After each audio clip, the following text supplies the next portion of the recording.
সিনেমার শুরুতেই দেখানো হয় একটা নিস্তব্ধ নদীকে। সেই নদীর ওপর দিয়ে ছোট্ট একটা বোট ভেসে যাচ্ছিল। বোটের ভেতরে ছিল অ্যান্ডি ও তার বউ এবং তাদের ছোট্ট একটি মেয়ে। তাদের দেখে মনে হচ্ছিল সবকিছুই যেন স্বাভাবিক আছে, কিন্তু এই দুনিয়া আর আগের মতো নেই। সবকিছু বদলে গিয়েছে। যেতে যেতে অ্যান্ডি নদীর পাড়ে একটি পরিবারকে দেখতে পায়। অ্যান্ডি তাদেরকে দেখে ডাকতে থাকে। তখনই নদীর পাড়ে থাকা সেই ব্যক্তি তাকে পিস্তল দেখায়, কারণ ওই লোকটি চাচ্ছিল না কেউ তাদের কাছে আসুক, কারণ এই দুনিয়া এখন অনেক ভয়ঙ্কর হয়ে গিয়েছে। এখানে এমন একটি ভাইরাস ছড়িয়ে পড়েছে যা মানুষকে পুরোপুরি 48 ঘন্টার মধ্যে জম্বিতে পরিণত করছে। অ্যান্ডি তার পরিবারকে নিয়ে সামনে এগোতে থাকে, কিন্তু এখানে সবচাইতে বড় সমস্যা হলো তাদের খাবার শেষ হয়ে যাচ্ছিল। অ্যান্ডির বউ খাবার নিয়ে খুবই চিন্তিত, কিন্তু অ্যান্ডি তাকে সাহস দিয়ে বলে, আমি সবকিছু ঠিক করে নেব। আর এরপরেই তারা পানিতে একটি ভাঙ্গা বোট দেখতে পায়। অ্যান্ডি সেই বোটের ভেতরে যায়, আর সৌভাগ্যবশত সে সেখানে কিছু খাবার পেয়ে যায়। কিন্তু সে তখনই বুঝতে পারে কেভিনের ভেতরে কিছু একটা রয়েছে। অ্যান্ডি এখানে বিপদ বুঝতে পেরে সে দ্রুত খাবারগুলো নিয়ে আবারও তার বোটে ফিরে আসে। অ্যান্ডির বউ খাবার দেখে খুবই খুশি হয়ে যায়। অ্যান্ডি বলে, এখন আমাদের কাছে 2 থেকে 3 মাসের খাবার রয়েছে, আর কোনো চিন্তা নেই। কিন্তু অ্যান্ডির বউয়ের মনে লোভ জেগে ওঠে। সে লুকিয়ে ওই ভাঙ্গা বোটের মধ্যে জিনিসপত্র নেওয়ার জন্য যায়। যখনই সে বাইরে বের হতে যাচ্ছিল, তখনই ভেতর থেকে কিছু একটা তাকে টেনে ধরে। যখন অ্যান্ডি তাকে দেখছিল, তখন তার পা পুরোপুরিভাবে জখম হয়ে গিয়েছিল। অ্যান্ডি বুঝতে পারে তার বউকে জম্বিতে কামড় দিয়েছে। অ্যান্ডি এটা দেখে খুবই শকড হয়ে যায়, কারণ এখন তার কাছে মাত্র 48 ঘন্টা সময় রয়েছে। সে তার বউকে বলে যে কোনোভাবেই হোক তাকে ডক্টরের কাছে নিয়ে যাবে। অ্যান্ডির বউ তাকে মানা করে, কিন্তু অ্যান্ডি তাকে কোনোভাবেই হারাতে চাচ্ছিল না, যার কারণে অ্যান্ডি তাদের হাউস বোট ছেড়ে তার পরিবারকে নিয়ে সে হাঁটতে শুরু করে। রাস্তায় যাওয়ার সময় তারা একটি গাড়ি পেয়ে যায়। অ্যান্ডি সেই গাড়ি নিয়ে সামনে এগোতে থাকে, কিন্তু কিছুক্ষণের মধ্যেই তার বউয়ের শরীরে সেই ভাইরাসের প্রভাব বিস্তার করতে শুরু করে। এখন যে কোনো সময় সে জম্বি হয়ে যেতে পারে। সে চাচ্ছিল অ্যান্ডি যেন তাকে গাড়ি থেকে নামিয়ে দেয়, যেন সে আর তার মেয়ে সুরক্ষিতভাবে সামনে এগোতে পারে। কিন্তু অ্যান্ডি তাকে ছেড়ে যেতে চাচ্ছিল না, তাই সে আবারও তাকে বুঝিয়ে গাড়িতে বসায় এবং সামনে এগোতে থাকে। রাস্তায় যাবার সময় তারা সামনে একটি জম্বিকে দেখতে পায়। হঠাৎই জম্বিকে দেখে তারা তাদের গাড়ির ব্যালেন্স হারিয়ে ফেলে আর একটি গাছের সঙ্গে গিয়ে ধাক্কা খায়। সেই অ্যাক্সিডেন্টটি এত ভয়ানক ছিল যে অ্যান্ডির বউয়ের পেটের ভেতর দিয়ে একটা গাছের ডাল ঢুকে যায়। অ্যান্ডিও আহত হয়ে তার জ্ঞান হারিয়ে ফেলে। যখন তার জ্ঞান ফেরে সে দেখতে পায় তার বউ এখন পুরোপুরিভাবে জম্বি হয়ে গেছে, কিন্তু সে গাড়ির দরজায় দেখতে পায় তার বউ জম্বি হওয়ার আগে কিছু একটা লিখে গিয়েছে, আর সেখানে লেখা ছিল সেভ হার, মানে তার মেয়েকে বাঁচাতে বলেছে। অ্যান্ডি তার বাচ্চাকে নেবার জন্য পেছনে হাত বাড়ায়। তখনই তার জম্বি বউ তার হাতে কামড় দেয়। অ্যান্ডি কোনোভাবে তার মেয়েকে সেখান থেকে বের করে দূরে নিয়ে চলে যায়। একদিকে তার বউকে হারানোর কষ্ট, অন্যদিকে তার হাতে জম্বির কামড়ের ইনফেকশন। তার হাতে এখন মাত্র 48 ঘন্টা সময় রয়েছে। সে কোনোভাবেই বুঝতে পারে না এরপরে তার মেয়ের দেখাশোনা কে করবে। অ্যান্ডি তার হাতে 48 ঘন্টার একটি অ্যালার্ম সেট করে রাখে। তখনই সে ওই জম্বিকে দেখতে পায় যে তার কারের সামনে এসেছিল। তখনই সেখানে একটি মেয়ে আসে যার নাম থমি। সেই মেয়েটি বলে, এই ইনফেক্টেড লোকটি আমার বাবা। ওমি তার মুখটি একটি লাঠি দিয়ে বেঁধে রেখেছে যেন সে কাউকে কামড় দিতে না পারে। তখনই থমি তার হাত কেটে সেই রক্ত একটি গাছের সঙ্গে লাগিয়ে দেয়। তখনই থমির বাবা সেই অবস্থায় সেই রক্তটি চাটতে থাকে, মানে এভাবেই থমি তার বাবাকে কন্ট্রোল করে তার কাছেই রাখত। থমি যেখানে যেত তার বাবাও তার পিছু পিছু সেখানেই যেত। অন্যদিকে আমরা দেখি অ্যান্ডি তার মেয়েকে নিয়ে হেঁটে যাচ্ছে।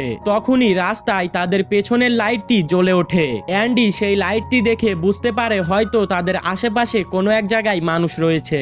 সেখানে পুরনো একটি স্কুল ছিল। অ্যান্ডি তখন ভেতরে যায়। সে সেখানে একটি মহিলাকে দেখতে পায়। সেই মহিলাটি অ্যান্ডির হাতে মলম লাগিয়ে দেয় আর বলে সে রাতে এখানেই থাকতে পারে। রাতে অ্যান্ডি দেখতে পায় বাহিরে কিছু আদিবাসী মানুষ আগুন জ্বালিয়ে একত্রিত হয়েছে। তাদের ভেতরে একটি মেয়ে থমি থমি বলে ডাকছিল। এই মেয়েটি ছিল থমির মা, যে রাত ভরে তার মেয়েকে খুঁজছিল। অন্যদিকে আমরা থমিকে দেখতে পাই সে তার ইনফেক্টেড বাবাকে মাটিতে গর্ত করে তার ভেতরে লুকিয়ে রেখেছে যেন কেউ তাকে দেখতে না পায়। কেননা সেই আদিবাসী লোকগুলো প্রত্যেকটি একটি ইনফেক্টেড মানুষকেই মেরে ফেলছিল। থমি তার বাবাকে অনেক বেশি ভালোবাসতো, তাই তার বাবা যে অবস্থাতেই থাকুক সে চাচ্ছিল তার বাবা যেন বেঁচে থাকে। পরের দিন সকালে আমরা দেখতে পাই অ্যান্ডি বের হওয়ার জন্য প্রস্তুতি নিচ্ছিল। সে বেশিক্ষণ এখানে থাকতে পারবে না, কেননা সে নিজেই একজন ইনফেক্টেড আর খুব শীঘ্রই তার শরীর খারাপের দিকে যাচ্ছিল। সে তার মেয়েকে এই মহিলাটির কাছেও রাখতে পারবে না, কারণ সেই মহিলাটিও অসুস্থ ছিল। যাওয়ার সময় সেই মহিলাটি অ্যান্ডিকে একটি ছবি দেখায়। এই ছবিটি ছিল থমির পরিবারের। সে বলে থমি তার বাবাকে প্রচন্ড ভালোবাসে। যদি সত্যিই তুমি তোমার মেয়েকে বাঁচাতে চাও, থমিকে খুঁজে বের করে তার কাছেই তুমি তোমার মেয়েকে রেখে দিও। অ্যান্ডি সেই স্কুল থেকে চলে আসে। রাস্তায় সে একটি গাড়ি দেখতে পায়। যখনই অ্যান্ডি সেই গাড়ির দরজাটি খুলতে যাচ্ছিল তখনই সে একটি গুলির আওয়াজ শোনে। সে দেখতে পায় সামনে একটি মানুষ মাটিতে পড়ে আছে। আসলে সেই গুলিটি অ্যান্ডিকে লক্ষ্য করে চালানো হয়নি, তার পেছনে যেই জম্বিটি ছিল তাকে লক্ষ্য করে সেই গুলিটি চালানো হয়েছে। সেই লোকটি বলে এই গুলির শব্দ শুনে আরো ইনফেক্টেড লোক এখানে চলে আসবে, তাই যত দ্রুত সম্ভব এখান থেকে চলে যেতে হবে। সেই লোকটি একটি বড় সিলিন্ডারের নিচে আটকে ছিল। অ্যান্ডি সেখানে থাকা সেই গাড়ির সাহায্যে সিলিন্ডারটাকে সরিয়ে ফেলে আর লোকটিকে মুক্ত করে ফেলে। অ্যান্ডি আর সেই লোকটি সেখান থেকে পালিয়ে যায়। সেই লোকটি যার নাম ছিল ভি, সে অ্যান্ডিকে নিজের বাড়িতে নিয়ে আসে। এখানে তার বউও থাকতো। এই বাড়িটি পুরোপুরি সুরক্ষিত ছিল, জম্বি এখানে আসতে পারবে না। ভি তার সঙ্গে অ্যান্ডিকে নিয়ে একটা জায়গায় আসে। অ্যান্ডি দেখতে পায় অনেকগুলো ইনফেক্টেড লোক একটি খাঁচার সামনে জমা হয়ে আছে। আমাদেরকে এদেরকে মারতে হবে। আর দুজনে মিলে এখানে থাকা সমস্ত ইনফেক্টেড লোককে মেরে ফেলে। কিন্তু যখনই তারা সেই খাঁচার কাছে আসে অ্যান্ডি একদম অবাক হয়ে যায়, কারণ সেই খাঁচার ভেতরে থমি বন্দি ছিল। তখন অ্যান্ডি ভিককে বলে তুমি একে কেন বন্দি করে রেখেছো? তখন ভিক বলে থমিকে সে টোপ বানিয়ে ওই জম্বিগুলোকে মারার জন্য এখানে রেখেছে। মানে ভিক ইচ্ছে করে এই ইনফেক্টেড লোকদেরকে এখানে নিয়ে আসে আর তাদেরকে হত্যা করে আর তাদের শরীরে থাকা মূল্যবান জিনিসপত্র সে সংগ্রহ করে, যাতে পৃথিবীর সবকিছু ঠিক হয়ে গেলে সে বড়লোক হতে পারে। অ্যান্ডির কাছে এই সবকিছু অন্যায় মনে হয়। তখন ভিক তাকে বলে তুমি থমির কথা না ভেবে নিজের মেয়ের কথা ভাবো। ভিক এখানে অন্য খাঁচায় আরেকটি আদিবাসী লোককে বন্দি করে রেখেছিল। তারা দুইজন আবারও বাড়িতে ফিরে আসে। রাতে অ্যান্ডি তার মেয়েকে দোলনায় শুইয়ে নিজে বাহিরে চলে আসে। সে নিজেই নিজেকে মারতে চাচ্ছিল, কারণ সে ইনফেক্টেড। তখনই ভিকের বউ এসে তাকে থামিয়ে দেয়। সে বলে তোমার মেয়ে এখানে সুরক্ষিত নয়। ভি তার আসল হাজবেন্ড নয়, ভি তার আসল স্বামীকে মেরে ফেলেছে। সে অ্যান্ডিকে বলে যদি তুমি তোমার মেয়েকে বাঁচাতে চাও তাহলে এখান থেকে নিয়ে যাও। অ্যান্ডি বলে তার কাছে আর মাত্র 20 ঘন্টা সময় রয়েছে। রাস্তায় নদীর পাশে সে একটি পরিবারকে দেখেছিল। সে তার বাচ্চাকে সেখানেই ছাড়তে চায়, কিন্তু তখনই সেখানে ভিক চলে আসে। এখানে ভিক অ্যান্ডিকে মেরে সেই খাঁচাতেই বন্দি করে দেয়, যেই খাঁচাতে সে থমিকে বন্দি করে রেখেছিল।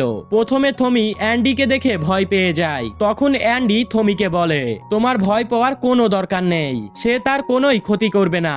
এখন তাদের দুজনকে এখান থেকে যেভাবেই হোক বের হতে হবে। অ্যান্ডি একটি লোহার শিকল দিয়ে একটি মাংসের টুকরো বেঁধে ফেলে আর সেই শিকলের অন্য প্রান্তর সেই খাঁচার দরজার সঙ্গে বেঁধে দেয়। আর এরপর সে ওই মাংসের টুকরো দূরে ফেলে দেয়। যখন সমস্ত জম্বিরা ওই মাংসের টুকরো ধরে টানছিল তখনই ওই লোহার চেনটিতে টান লেগে দরজাটি খুলে যায়। অ্যান্ডি আর থমি তখন দৌড়ে ভিকের বাড়িতে চলে আসে। অ্যান্ডি তার মেয়ে এবং ভিকের ওয়াইফ লরেনকে নিয়ে সেখান থেকে পালিয়ে চলে আসে। তখনই ভিকের ঘুম ভেঙে যায়। সে বাইরে এসে অ্যান্ডিকে গুলি করতেই যাবে, তখনই তার বউ সামনে চলে আসে আর সেই গুলিটি তার বউকে লেগে যায়। লরেন সেখানেই মারা যায়। অ্যান্ডি নিজের মেয়ে এবং থমিকে নিয়ে সেখান থেকে পালিয়ে চলে আসে। ভিক তাদের পিছু করছিল, কিন্তু তারা তিনজন একটি জায়গায় লুকিয়ে পড়ে, তাই আর সে তাদেরকে খুঁজে পায় না। ভিক তাদেরকে খুঁজে না পেয়ে রাগান্বিত হয়ে সেখান থেকে চলে যায়। পরের দিন সকালে থমি সেই গাছের কাছে আসে যেখানে সে তার বাবাকে লুকিয়ে রেখেছিল। সে দেখতে পায় তার বাবা গাছের ডালের সঙ্গে আটকে মারা গেছে। নিজের বাবার মৃত্যু দেখে থমি ভেঙে পড়ে। অ্যান্ডি তাকে বোঝানোর চেষ্টা করে তার বাবা অনেক আগেই মারা গিয়েছিল, সে শুধুমাত্র ইনফেক্টেড হওয়ার কারণেই চলাফেরা করছিল। কিন্তু থমি তার কোনো কথাই শোনে না। অ্যান্ডি চাচ্ছিল থমি তার সঙ্গে সেই নদীর কিনারায় যাক যেখানে সে ওই পরিবারটাকে দেখেছিল, কিন্তু থমি সেখানে যেতে চায় না। অ্যান্ডি তার মেয়েকে নিয়ে একাই চলে যায়। ঘড়ি দেখে অ্যান্ডি বুঝতে পারে তার কাছে আর মাত্র 9 ঘন্টা সময় রয়েছে। তাকে 9 ঘন্টার মধ্যেই সেখানে পৌঁছাতে হবে। কিন্তু হঠাৎ করেই তার মধ্যে জম্বির লক্ষণ দেখা দেয়। সে সেখানে অজ্ঞান হয়ে যায়। কিছুক্ষণ পর যখন তার জ্ঞান ফেরে সে দেখতে পায় তার মেয়ে আর তার কাছে নেই। আসলে থমি এখানে তার মেয়েকে উঠিয়ে নিয়েছিল। এখন থমি নিজেই অ্যান্ডির মেয়েকে সুরক্ষিত রাখতে চায়, যার কারণে অ্যান্ডি দুজনকে নিয়ে সামনে এগোতে থাকে। থমি জঙ্গলের সমস্ত রাস্তায় চিনত, তাই থমি খুব অল্প সময়ের মধ্যে অ্যান্ডিকে নিয়ে নদীর সেই জায়গায় চলে আসে যেখানে সে প্রথমে সেই পরিবারটিকে দেখেছিল। কিন্তু এখানে এসে সে দেখতে পায় সেই পরিবারের প্রধান জম্বির কামড়ে ইনফেক্টেড হয়ে গিয়েছে। সে অ্যান্ডিকে নিজের পিস্তল দেখায়। সে বলে এখানে 6টি গুলি রয়েছে, 4টি আমার পরিবারের জন্য। সে বলে তুমি চাইলে বাকি 2টি নিয়ে তুমি আর তোমার মেয়েকে শেষ করতে পারো। অ্যান্ডি তখন মানা করে দেয়। সে বলে আমি আমার মেয়েকে এমন কোনো জায়গায় রাখবো না যেখানে সে সুরক্ষিত থাকবে না। অ্যান্ডি তার মেয়েকে নিয়ে সামনে এগোতে থাকে। তখনই পিছন থেকে 3টি গুলির শব্দ শুনতে পায়। সেই লোকটি তার পরিবারের সবাইকে মেরে ফেলেছে আর নিজেকেও। অ্যান্ডি এসে সেই বন্দুকটি তুলে নেয়। সেখানে 2টি গুলি ছিল। সে কিছুই বুঝতে পারে না এখন তার কি করা উচিত। অন্যদিকে থমি সেই পরিবারটির তাঁবুর ভেতরে ছিল। থমি যখন অ্যান্ডির ব্যাগ দেখে তখন সে ওই ছবিটি দেখতে পায়। সেই স্কুলে থাকা অসুস্থ বৃদ্ধ মহিলাটি সবার প্রথমে যখন অ্যান্ডিকে ওই ছবিটা দিয়েছিল, এই ছবিতে থমি, থমির বাবা এবং তার পুরো পরিবার ছিল। সেই ছবি দেখে অ্যান্ডির উপর থমির ভরসা আগের থেকেও অনেক বেড়ে যায়। সে অ্যান্ডির কাছে এসে বলে আমি আমার পরিবারের কাছে আবারও ফিরে যেতে চাই, তুমি কি আমার সঙ্গে যাবে? অ্যান্ডি বলে হ্যাঁ যাব। থমি দূরে ধোঁয়া দেখিয়ে বলে সেখানেই আমার লোকজন আছে। এখানে তারা 3 জন একটি রেলের লাইন ধরে এগোতে থাকে, যেখানে সামনেই তারা একটি সুড়ঙ্গ দেখতে পায়। সামনে যাওয়ার সময় তারা ভিককে দেখতে পায়। ভিক এখানে তাদেরকে দেখতে পায়নি, যার কারণে অ্যান্ডি পাশে থাকা একটা গাড়ির ভেতরে তার মেয়ে এবং থমিকে লুকিয়ে রাখে। আর সে নিজেই সেই জম্বিদের লাইনে গিয়ে দাঁড়িয়ে থাকে যাদেরকে ভিক বেঁধে রেখেছিল। ভিক এক এক করে সমস্ত জম্বিদেরকে মেরে ফেলছিল।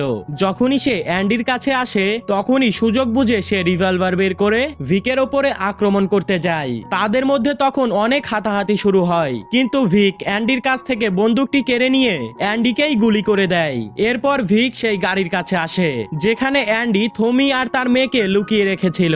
ভিক সেই গাড়ি থেকে থমিকে বের করে বাইরে ফেলে দেয়। সে রেল লাইনের ওপর পড়ে জ্ঞান হারিয়ে ফেলে, কারণ তার মাথা থেকে অনেকক্ষণ আগে থেকেই ব্লিডিং হচ্ছিল।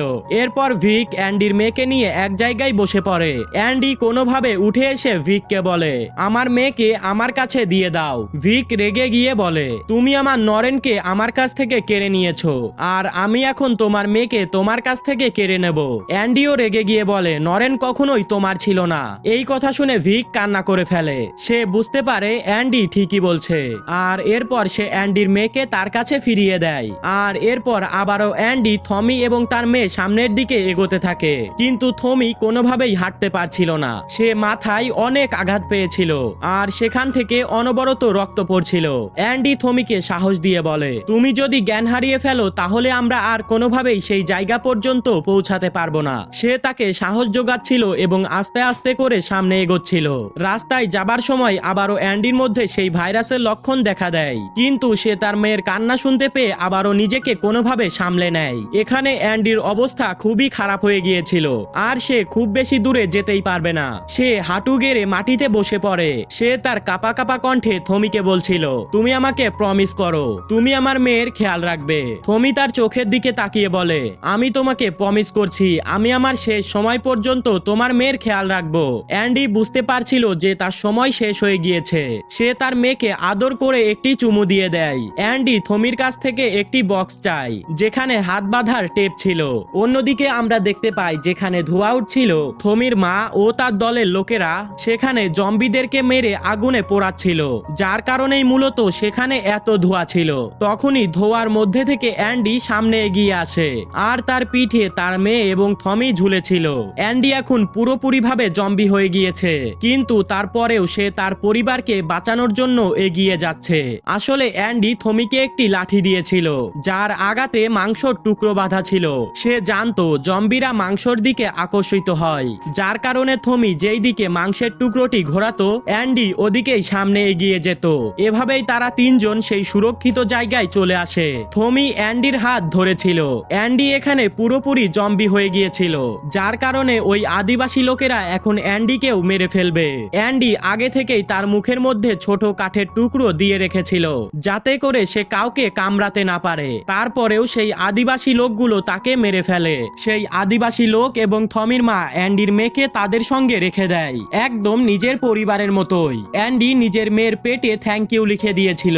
সবশেষে আমরা দেখতে পাই অ্যান্ডির মেয়েকে আদিবাসী লোকগুলো গ্রহণ করে নিয়েছে, আর থমির বাবার মতোই অ্যান্ডিকেও সবাই সম্মানের সঙ্গে শায়িত করেছিল।